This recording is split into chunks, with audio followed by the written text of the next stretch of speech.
Oke, selamat sore, Pak Robert. Di sini kami dari kelompok agama yang terdiri dari saya, Yosafat, kemudian ada Christian dan Nathan yang di luar kamera nanti masuk. Dan di sini kami akan mewawancarai dengan Pak. Boleh kenalan nih Pak? Ya, nama saya Robert, pangkat Letnan Kolonel, jabatan Pak Bandia 1 Supabanter. Dengan Bapak siapa? Pak Robert. Pak Robert ya. Ya, dengan Bapak Robert. Di sini kami akan mulai wawancara mengenai etika Kristen dalam pekerjaan. Jadi langsung masuk aja nih Pak di pertanyaannya. Di pertanyaan nomor 1 adalah apakah pekerjaan Bapak sudah memenuhi prinsip memuliakan Tuhan dan apa alasannya? Pekerjaan saya sudah memuliakan Tuhan, di mana selama saya bekerja di TNI itu sudah membantu masyarakat. Dengan membantu ini kan sudah memuji dan memuliakan nama Tuhan. Lanjut. Oke, masuk ke pertanyaan kedua. Pertanyaan kedua adalah apakah pekerjaan Bapak sudah memenuhi hukum kasih seperti yang tertulis di Alkitab? Sudah. Saya kira sudah memenuhi kasih. Yang pertama seperti ketika kami mendonorkan darah, ya kan. Yang kedua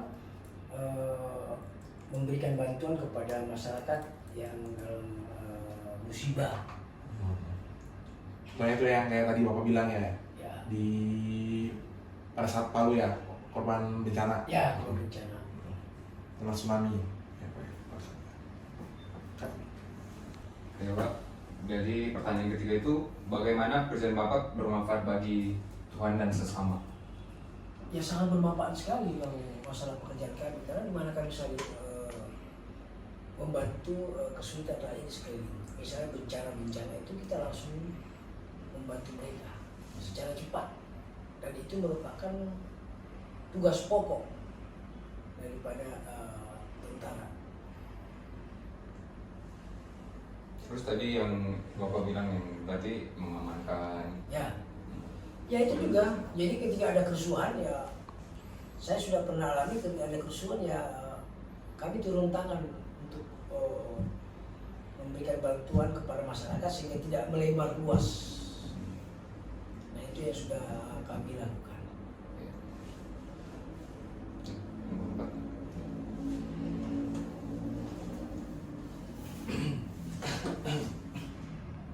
Ya, baik Pak. Jadi pertanyaan nomor 4 yaitu dalam skala 1 sampai 10 berapa nilai dari Bapak tentang pekerjaan yang dijalani sesuai dengan kehendak Tuhan? Saya kira sampai 10 saya. 10. Ya, kalau ada 100 saya tulis 100. Karena mereka memang pekerjaan ini adalah pekerjaan yang mulia, yang betul-betul membantu masyarakat dalam kesulitan. Jadi makanya saya bilang itu suatu pekerjaan yang mulia bagi kami. Berarti sempurna gitu ya Pak? Iya.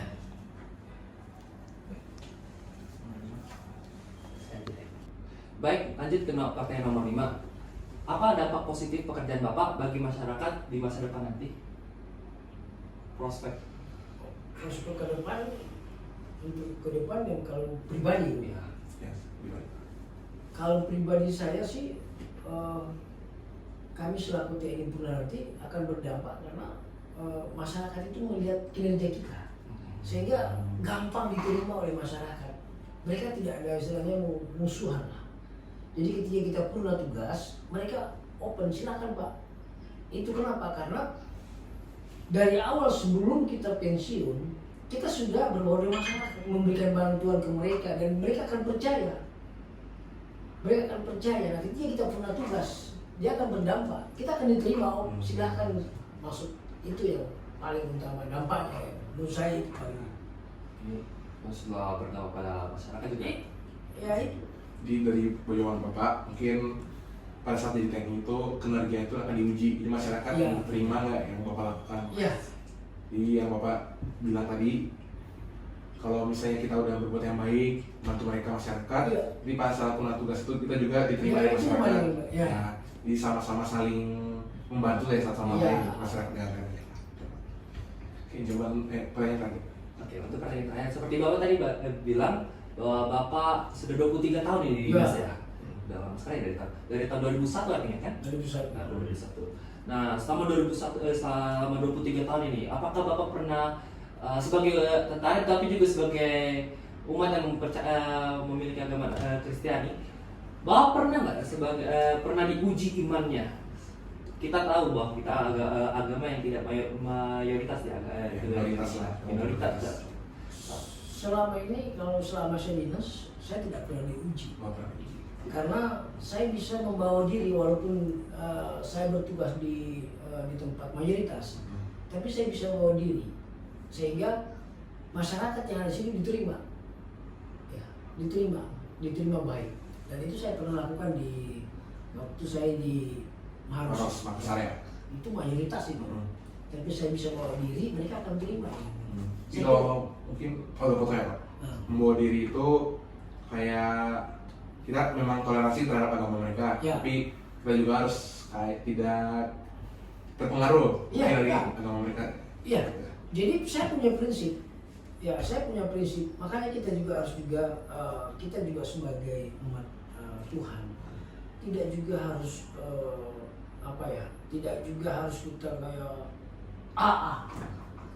misalnya kita harus bertantang apa sih? Hanya kita ngomong assalamualaikum kan tidak sampai di sini. Itu kan hanya sapaan, betul. Nah itu yang bahaya juga ketika kita fanatik yang terlalu berlebihan. Ya, terlalu Nah itu yang berlebihan. Karena kan sebenarnya agama itu harusnya di dalam sini bukan di sini, Sama kita. ya kan? Kalau hanya ngomong di sini, misalnya ini baik sama adik, tapi di sini tidak Tidak sesuai ya. sama juga dengan ketika kita berada di tengah-tengah masyarakat. Kan sapaan aja, assalamualaikum apa bedanya? Iya. Dan itu saya rasa sapaan yang umum yang digunakan oleh siapapun. Assalamualaikum, ya, salam sejahtera. Kan itu juga Om Swastiastu. Kan nggak ada pengaruhnya. Iya, benar Pak. Tapi kan itu bentuk sapaan, menghormati orang. Dia tahu nama Robert tidak akan mungkin ada Muslim. Iya. Itu yang harus pahami deh. Nah, yang salah itu kalau kita fanatik, tidak mau, wah itu yang salah. Makanya saya bilang ketika saya nanti pernah tugas, ya diterima lah dia. Iya. Karena kalau yang Jiwa bilang kita membawa diri. Iya Ya membawa kan? diri, di mana kita Saling juga? menerima. Ya. Kita harus- Tapi kan untuk agama kan di sini, Sama kita. di kita kan, Ya. bukan di sini. Di sini kalau di sini beda, di sini beda, sama. Ya. Ya kan? Ya, benar Pak. Dan kita tidak boleh terpancing dengan itu. Harus menyikapi lah kan. Situasi kayak gini harus menyikapi. Ambil baiknya ya. Nah, Ya. iya kan? Contohnya seperti burung Ya. merpati kan? Merpati. Aduh. Ya, dia tahu. Nah, kita harus begitu kan? Iya, Pak. Kita harus di mana oleh kita situasi. Jangan kamu sudah tahu di sini ada masalah kamu tabrak, wah habis. Oh kenapa Tuhan tidak tolong? Loh, kita kan diberi hikmat. Iya. Apa hikmat? Wah, Berpikir. berpikir, ya, menguji Nah, kita juga. kita Pak. Oh tidak, kenapa saya sudah percaya Tuhan kok nggak ditolong? Kamu salah.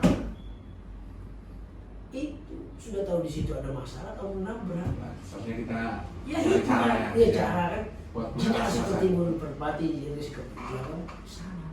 Sudah tahu ada masalah, ya kamu kesana lah. Jangan, oh tidak, Tuhan Yesus lain tidak begini. Ya, benar Pak. Hah? Itu yang harus dilihat. Jangan salahkan dong. Ya kan? Kita kan punya hikmat. Ini Pak. Saya kira itu yang penting. Yang penting yang untuk sebagai kita umat Kristen yang di tengah-tengah mayoritas. Jadi ketika ada hikmat. Iya, kita punya hikmat. Jangan. Iya kan?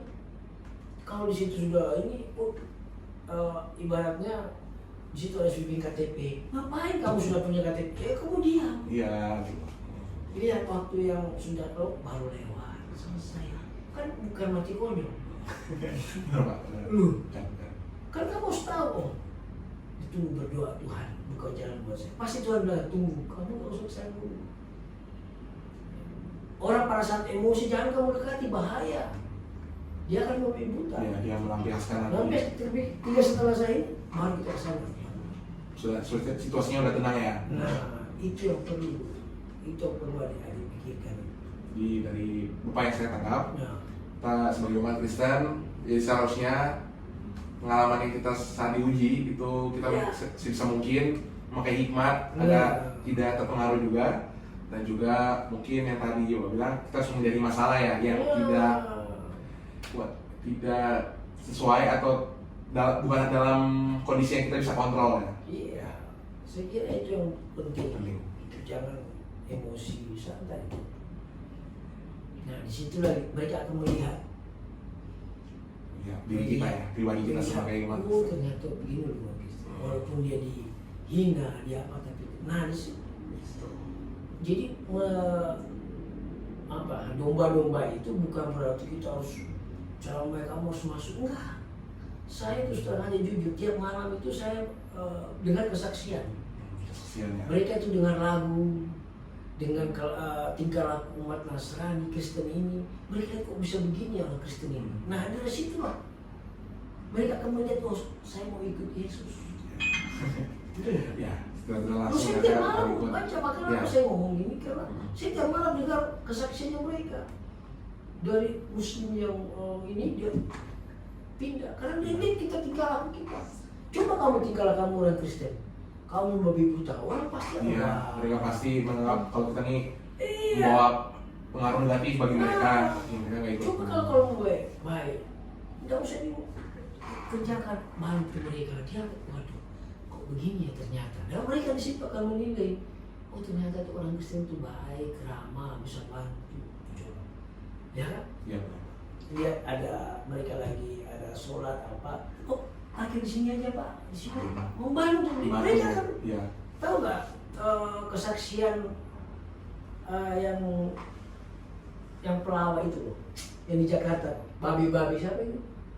Wah, nggak kenal. Itu dari situ dia lihat, ternyata baik ya. Baik. Nah, dari situ dia baca, dia buka Alkitab, wah kok baik sekali ya. Nah itu dari mana tingkah laku kita, ucap kita, Tindakan kelakuan kita juga. kita. Nah mereka akan melihat. Nah kalau dikajuan, baru dijamah oleh Tuhan, baru dia mau. Amin. Iya, saya di sini cuma saya Kristen sih. Cuma Bapak yang Kristen. Di kantor paniklat ini Bapak sendiri Kristen. Enggak, di sini rohani sendiri saya. Oh ya. Karena saya satu mobil cuma sendiri, tapi nggak apa-apa. Nah, ini kesaksian saya. Kesaksian saya benar ini. Saya kan suka nyanyi. Nah, teman-teman saya, satu nanti saya nyanyi, saya lagunya itu Jangan Pernah Menyerah. Nanti ada di sini. Sampai sekarang, justru orang Islam itu, mohon maaf, jangan dia ya. Teman saya itu, setiap saya nyanyi, bro, lagu Jangan Pernah Menyerah. Nah, lagu Jangan Pernah Menyerah itu kan lagu-lagu rohani, tapi tidak menyebutkan tentang Tuhan Yesus. Tapi mereka nikmati. Saya pernah nyanyi ada yang nangis dari mereka.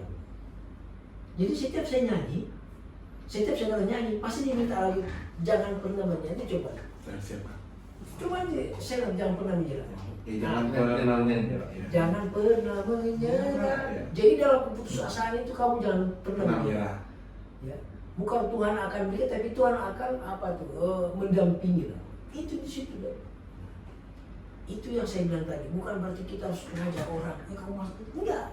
Dengan lagu-lagu itu dia.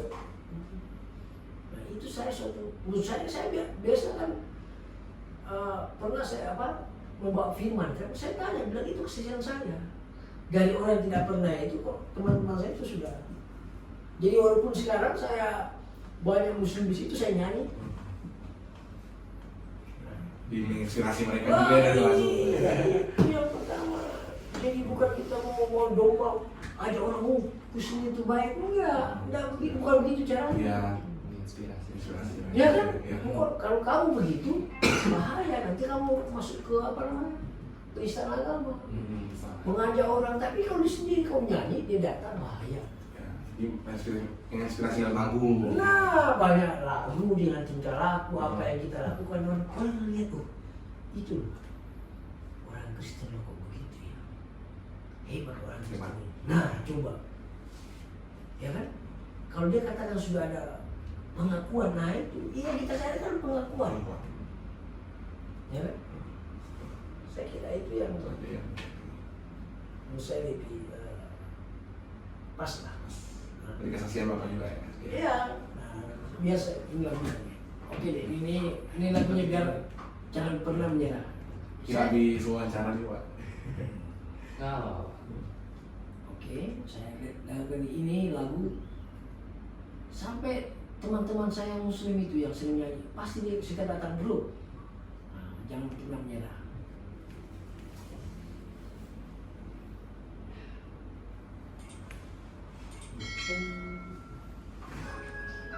Lagunya Agnes almarhum kan? Ya. Tahu kan? Kalau iya saya sering dengar sih. Agnes apa? Agnes yang gebu-gebu itu. Iya. Ini enggak. Agnes Kamaleng. Tak pernah janji, langit selalu biru, tetapi dia berjanji selalu menyertai. Jadi Tuhan itu tidak pernah berjanji, Ya. tapi dia selalu. Sampai saya lagu nyanyi ini ada yang nangis. Mungkin karena punya pergumulan. Iya, pergumulan dalam hati. Iya, oh saya banyak. Tapi saya bilang kamu jangan pernah menyerah. Coba. Oh ini.